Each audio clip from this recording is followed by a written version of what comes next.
You know,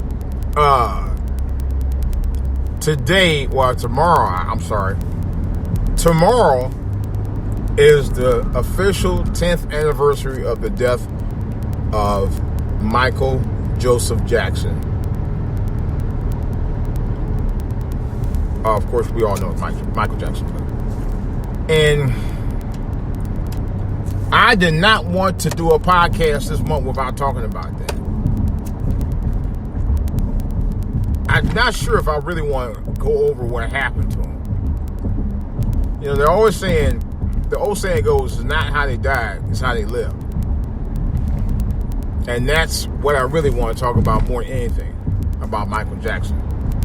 This is DJWOLF Live.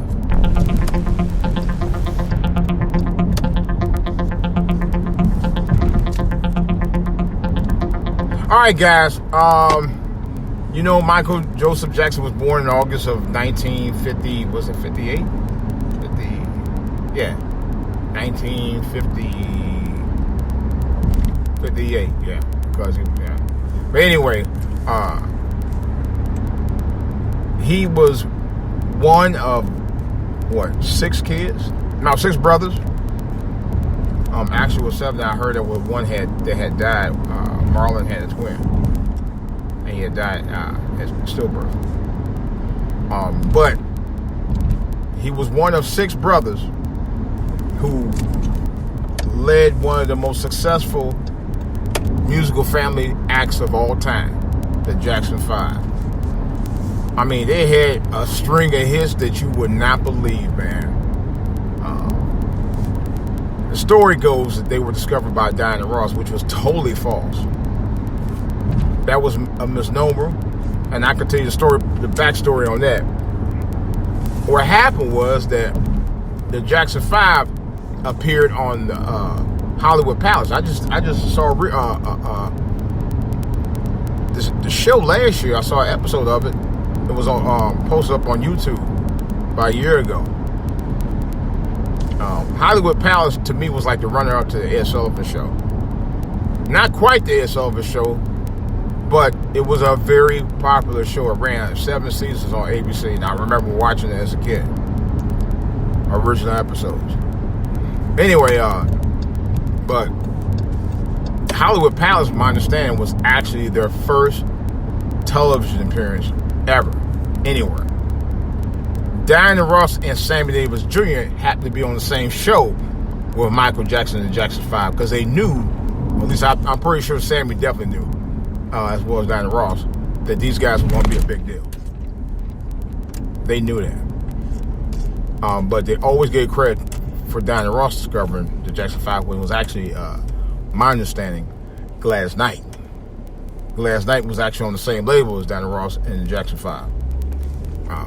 They did record a few records with them, by the way, before they moved on. But that's where it started. And I can't remember what the first couple of albums were, but I know the most popular album that they really took them to the stratosphere was the ABC album.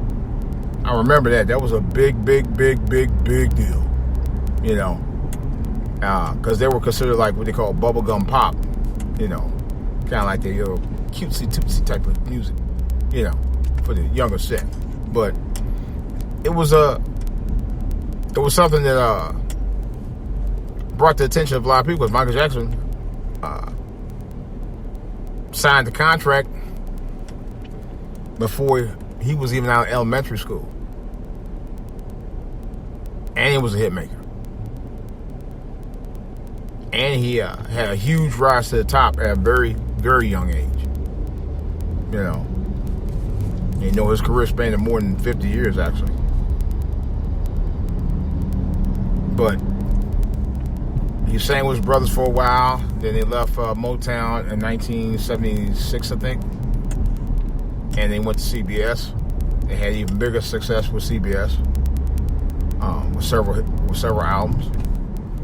And then Michael Jackson, right around the age of 20, decided to break off and go solo. He did some solo projects during the 70s. but he actually broke off permanently with them. I wouldn't say permanently. He broke off and started doing his own big projects in the late 70s. Most notably around 79 when Off the Wall came out with the breakout hit Don't Stop Till You Get Enough. That was a badass record, by the way. If I do say so myself. He was on his A game. He was barely 21. You know, he was already on his A game. And then Thriller came out. But before all that went down, he started his first big feature film, The Wiz, with guess who? Diana Ross. Yeah. And that became a big hit. It's still a classic. People still talk about The Wiz to this day. You know, they've even did a well, they didn't do a sequel, did they? No, I don't think they did. But anyway, I don't think you could do a sequel. I heard there would have been one rumor about a possible sequel to The Wiz. I don't think they should do that. Don't do no sequels to The Wiz. Actually, they did. It was the TV version with Stephanie Mills, who originally did Dorothy in the theater version, by the way. And Diana Ross did the movie version at the age of 30. 30-something. I forgot exactly. But she was in the 30s when she played Dorothy. I'm like, I never did understand that. How the hell you want to let Diana Ross, who was well over Stephanie Mills, over half of Stephanie Mills' age, playing a kid named Dorothy, when Stephanie Mills originated the role in The Wiz on Broadway? It was just crazy. You know, I always thought there was a little slap in the face of Stephanie Mills, although Stephanie Mills became a hit maker right around that time anyway, and was banging out her own tunes and became a legendary soul singer in her own right. You know, love me some Stephanie Mills. I ain't gonna lie. I loved it in the Wiz reboot too a few years ago. But I love me some Stephanie Mills anyway. Actually, truthfully, I think I'm a bigger fan of Stephanie Mills as a singer than I was Diana Ross. And I do like some of Diana Ross music. Yeah, sure did.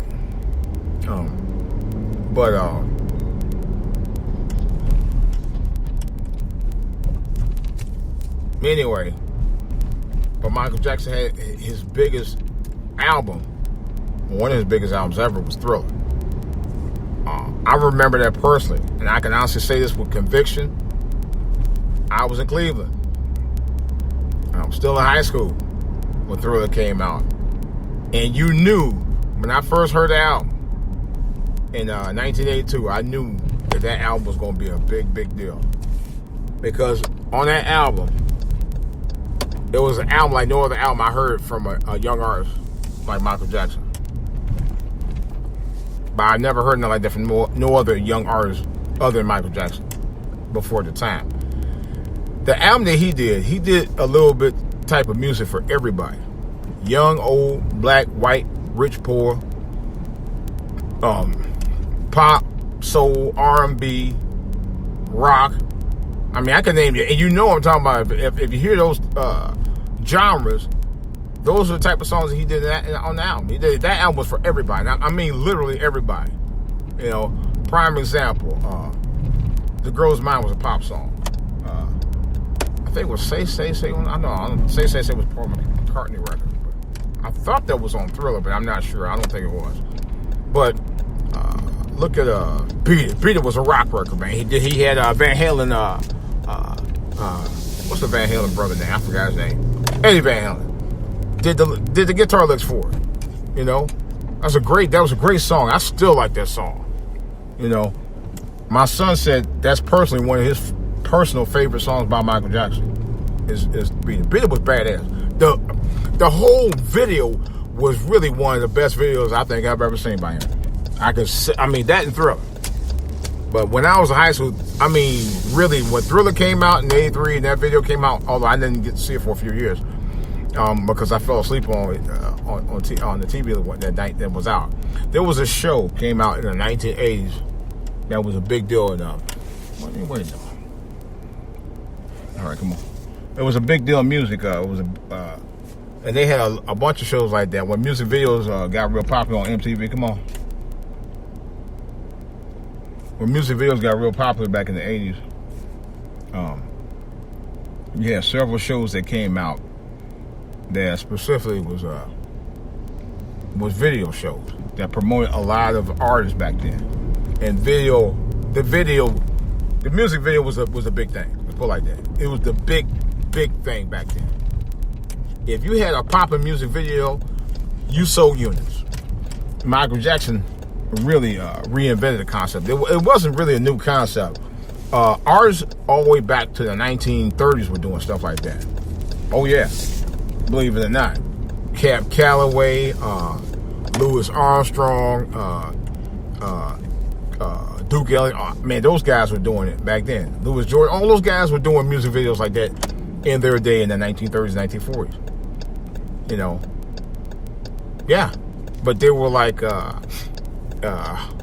filler before you saw the main feature films. That's what they were. That's how they got made, and that was the original inventions of the music videos because they got to promote the music. They were what they call music promotional films, and they were doing that concept all the way right through the late 70s before MTV came in place and did a song called Music Killed the Radio Star. Video Killed the Radio Star. I should remember that because I remember when the record came out. But and that's when Michael Jackson and John Landis of Animal House fame came out and did Thriller. So I'm telling you something what I know. I know all about this. But Thriller was just phenomenal, man. Phenomenal. And that dance is still a craze to this day. You know, the Thriller dance. But I love the song. I mean, I was like, it's just crazy. I love that song, period. I mean, I couldn't get that song on my head for years. For real. Yeah, especially when I was in high school. When the song came out and the video came out, it was like the talk of the town. That and the Motown 25, because they all came out around the same time. I mean, Michael Jackson. If there was a year when Michael Jackson was like breakout and red hot, it was really about between 1982 to about 1988, something like that, 89. But for certain, that year, 1983, was his banner year. That was the year where I think not only Billboard, I think Guinness Book of World Records, if I'm not mistaken, announced that he had sold 40 million copies of Thriller. He had broke all records at the time. He had like 6 number 1 top 10 hits. I mean, they were all number 1. He had 6 number 1 hits on the album. And at the time, it was unprecedented. You know, like I said, The Girl's Mind was a pop song. I'm trying to remember other songs. Thriller was like a disco song, really. The R&B, you could put in that category. Beat It was definitely a rock song. That's a rock tune. That's a rock classic. I don't give a damn what anybody say. That was a rock classic. You know, come on, Michael Jackson, Eddie Van Halen, that was a match made in heaven. For real. And I'll tell anybody that. That's fact. I'm trying to think of other songs, though. PYT could have been a pop. Well, it was an R&B hit. It was an R&B hit and a pop crossover pop hit. I'm trying to think of some other songs, man. I may have to start listening to it. Lady in My Life. That's definitely a pop record. And pop R&B, but I would say a little of both. But like I said, the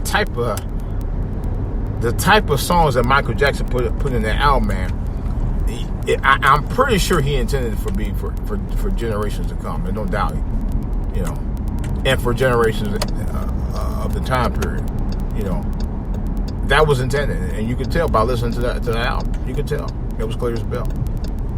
You're not gonna let me get on the phone? See right here.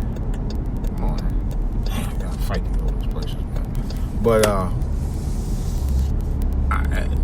there's very few albums I think that can match with Thriller to this day. You know, I could say Prince Purple Rain, because Prince Purple Rain, oh my God, that album was incredible, man. I think Purple Rain was the closest I think that you could ever get Because I don't recall Purple Rain sold 40 million copies in 1 year. I don't think it did. Pretty sure. I think it sold maybe half, but it sold a lot of albums. I know that. That was a killer album too. Oh my god. But MJ, he broke the doors of pop music for black artists. There's no doubt, because we've always had black pop artists, but Michael Jackson was like huge, and of course him and Paul McCartney used to be tight until Michael Jackson bought their catalog a few years later, and then they fell out of favor. And then the next year, I think, and I've had people say that too, the next year is when they think Michael Jackson might change after that. When he had the accident with the Pepsi commercial. And I felt bad for him. I was like, wow, this guy been in the limelight since he was 3 years old, singing and moving, and touring, all that stuff, all his life. That's all he knew was show business. Just for that to happen. And he stayed, and he took a break for a little bit. And then the same year, though, they had to go on tour. Or was getting ready to go on tour. I think they did do the tour. Yeah, it was right around that time they did that tour. The Victory Tour. I know they did the album. They did the album in 84. I take that back. They did the album in 84, then they toured in 85. And then Mike came back about a year or two later with what was that record? Bad. Bad was crazy, man. He had quite a few good records on it too. Wasn't Thriller, but it was just good to me. And then a few years later after that, he went on his world tour. Matter of fact, he won the world tour the same year that Bad dropped, because I remember Bad was selling like hotcakes, and I was over in Germany, and he was on tour. Those tickets sold out within about, I think, less than 2 days. Those tickets were gone. I knew a couple people actually went to the concert. I didn't go. Yeah. But that tour he did was just ridiculous. That was one of the biggest tours I think he ever did at the time. It was huge. But he did a lot of concept videos, man, like The Way You Make Me Feel and Thriller, and what's the other song that he did, that cut that he did? Smooth Criminal. Smooth Criminal was a badass video. But he was an innovator in music. A lot of innovator in dance too, because a lot of guys tried copycat, like Usher and Chris Brown and those guys, man. But no matter how you slice it, guys like Usher and Chris Brown could not match Michael Jackson. Not for his chart-topping hits, and both, consider all three were some of the biggest hits they put out was when they were younger, or some of the biggest hits were all three. So, just saying, But then he went to do the Dangerous album and the Dangerous tour. The Dangerous tour was also huge. I never got to see Michael Jackson. My wife saw him when he, in his prime, when he was a lot younger. She saw him back in the day. But Dangerous had a plethora of hits. Another great album. Another great bank of hits on that album too. Wow. The title track was banging. Will You Be There? Emotional charged song. I love that song. Sometimes I listen to that song, I can't even get through the last part of the song. It's just an emotional song. I think it's probably one of the most moving songs he ever recorded. I know that. But he's recorded quite a few now I think about it.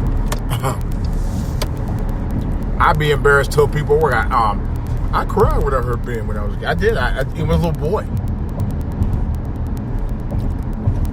I can't get past the first verse of the song. But you're singing about a damn rat. Yeah, I know he was. That's because it's a long story. I had to deal with rats when I lived back in the old beat up apartment back in the day, man. Although it wasn't quite that beat up, but they had rats. It's not the story. Long story. Bad memory. Anyway,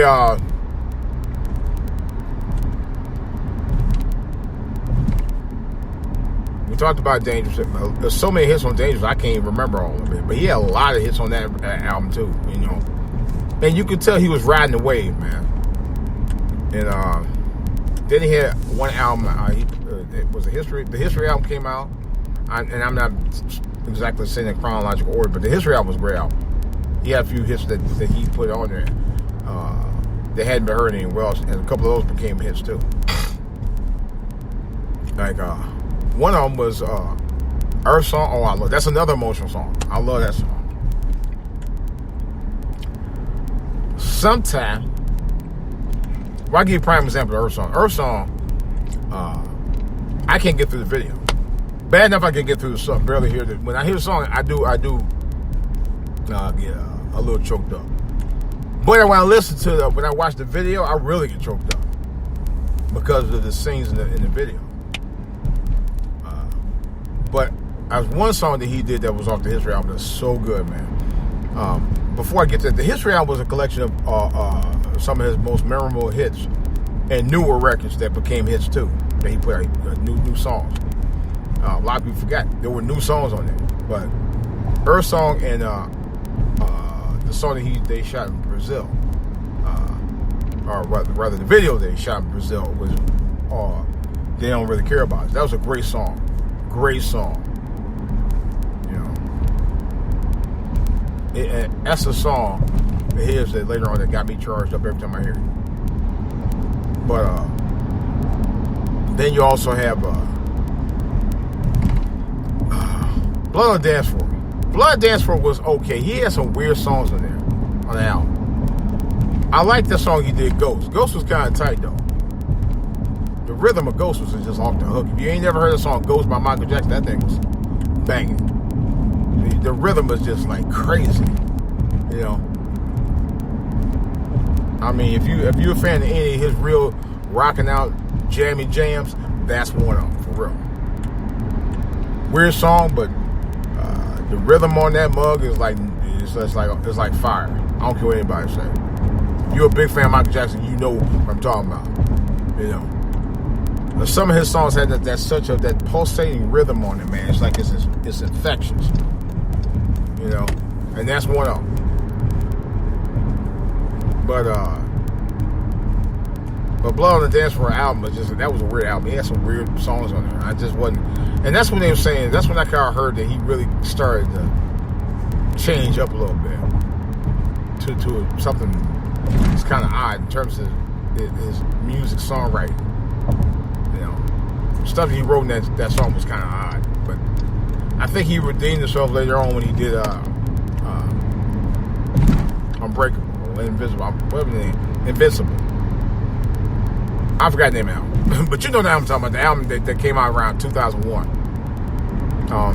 Some people said if it hadn't been for 9/11, the album probably would have been a much bigger album than it was, because he had some great tunes on that mug. I mean, he had Butterflies that people, now, and I'll say this myself, me and a friend of mine talked about one day, and we were saying, you know what, Mike that came back.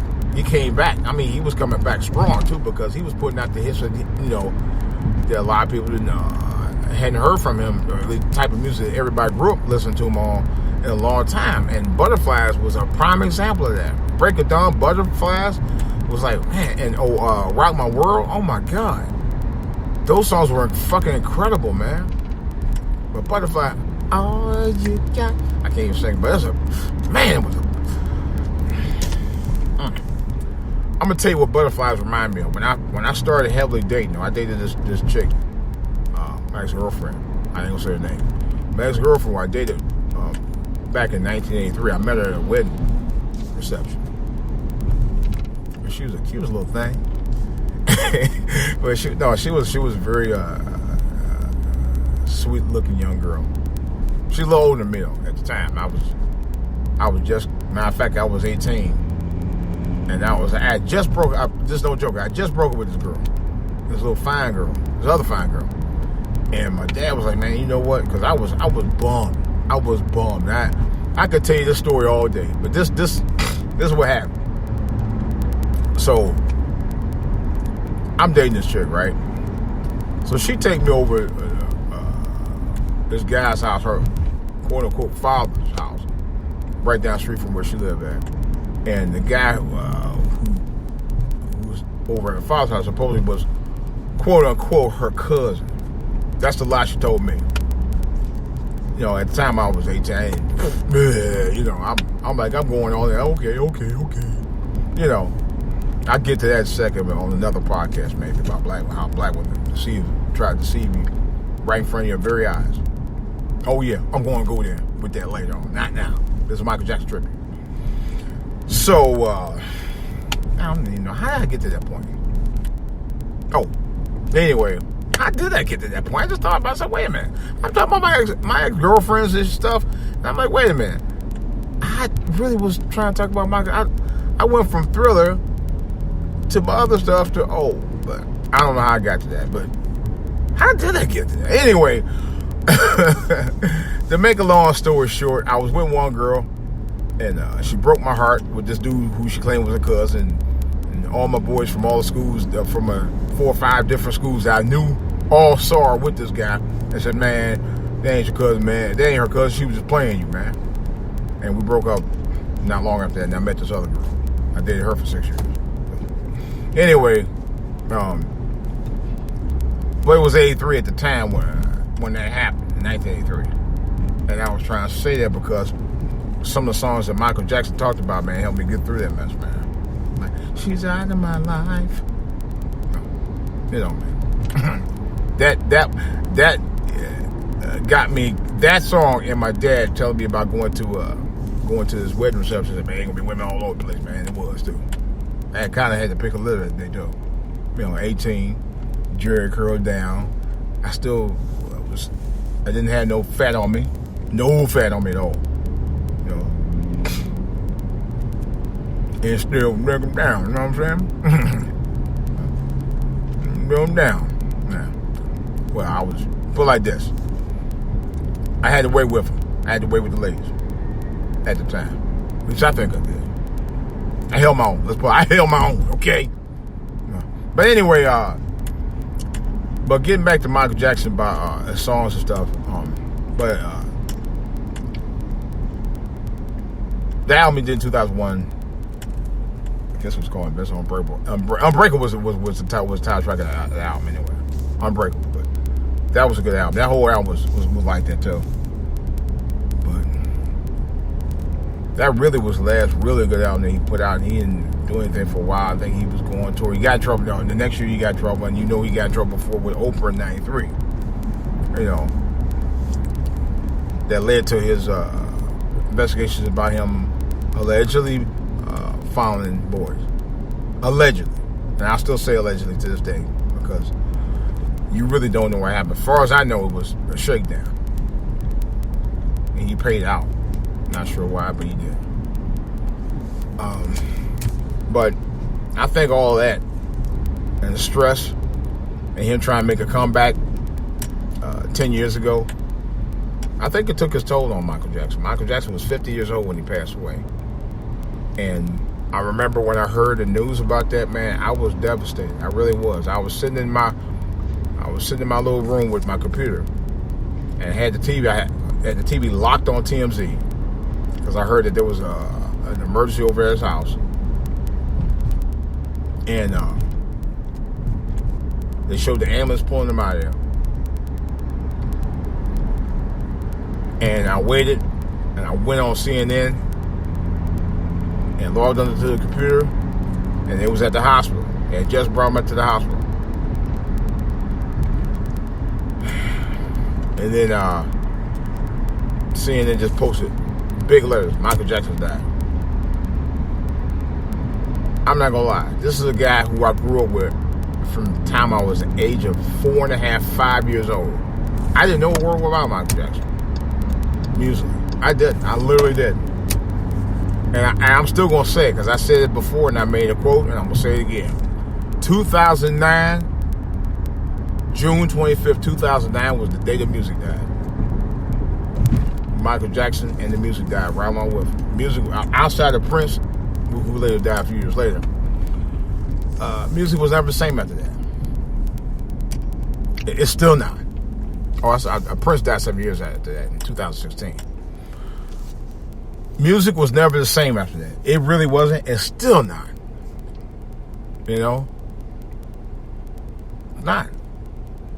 Michael Jackson left an impression on people in music like no one else that I could think of. Like very few people ever did. You know?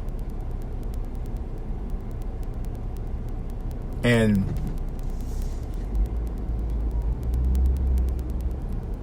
now, and I'm going to tell you a side note before I get to talking about more about him. You know, when Michael Jackson did that album, Invincible, he was in the middle of a fight with Sony Records. I mean, was Sony or CBS? One of them. It was Sony. Because I know he was with Sony later on. And he was in the middle of a fight with them. You know, because I think they were trying to have total control of his records or something like this. Something that like to deal with Prince and George Michael was dealing with. Which is kind of ironic because all three fought to have control over their music, and all three died trying to do it. Michael Jackson was, specifically Michael Jackson with the Beatles collection, because white people didn't like that. The Beatles collection, as you know, was worth millions and millions and millions and millions of dollars. Paul McCartney, I think to this day, has never forgiven Michael Jackson for doing that. Matter of fact, Paul McCartney, and I know this for a fact, was on Letterman. He briefly talked about Michael Jackson. He showed no emotion about it. He not only did he not show no emotion, he just didn't seem to be. I guess he was on there like, yes, I'll be there for a minute and I'll do the music, but I really don't give a fuck about it. And he just had a little bit of a sense of an attitude. It's just like he didn't care. At least when I saw it, I think it was either Letterman or Leonard. Now I just thought about that. I don't remember which one, but nevertheless, he just had the attitude like he just didn't give a damn. He really did. He really did. But you never know, man. I always said that's the funny thing about all three of those artists had fought to get control of their music, and they all died early. Although Prince was almost 60 years old when he died, but still, you know, it's just a shame, man. You know, brilliant artists like these guys. These guys were making hit after hit after hit. You know, just to get toyed with. Now, I don't know if they're still fighting over Michael Jackson's millions. I hadn't heard much else about it. There was an estate that's still there that controls whatever it is that they control in terms of Michael Jackson's finances and all that. Meanwhile, Prince, I guess his family, I don't know what story is with that either. That you ain't heard much else about that. All of that died down. So, but all these guys, the talent alone was worth its weight in gold. You know. But like I said, there'll never be another Elvis Presley. There'll never be another Beatles. Never be another John Lennon for damn sure, or Paul McCartney, or George and Ringo. That's for damn sure. I'll say that because I love their music too. Love their music, man. Can't good enough. Matter of fact, on side note, if you guys remember the Wii from Nintendo, and they had a thing called Rock Band video game. They came with a plastic guitar where you could pretend like you're playing guitar. I played that mug for 4.5 hours and didn't even know it. I started at 3:30. Before I know it was dark. I'm serious. It was dark outside. I was like, wow, what the hell? I played for 4 hours, didn't even know it. That's how much I love their music. But there'll never be another Elvis. There'll never be another Chuck Berry. Never be another Prince for damn sure, or George Michael, or David Bowie. But definitely never, ever, never ever will be another Michael Jackson. You know, the way I see it, and I could tell you some more stories about MJ. I just hadn't scratched the surface. I'll tell you about the main things that put him up in the stratosphere for more than 4 decades. But for certain, there will never be another MJ. MJ was a one of a kind. You know, he was bred into music. I mean, literally bred into music. You know, come from a musical family of talented brothers and sisters. You know, and ain't too much talent like that around anymore. I'll say that. Michael Jackson, rest in peace, brother. Love you. Love your music. Always did, and always will. This is DJ Wolf. I'm out.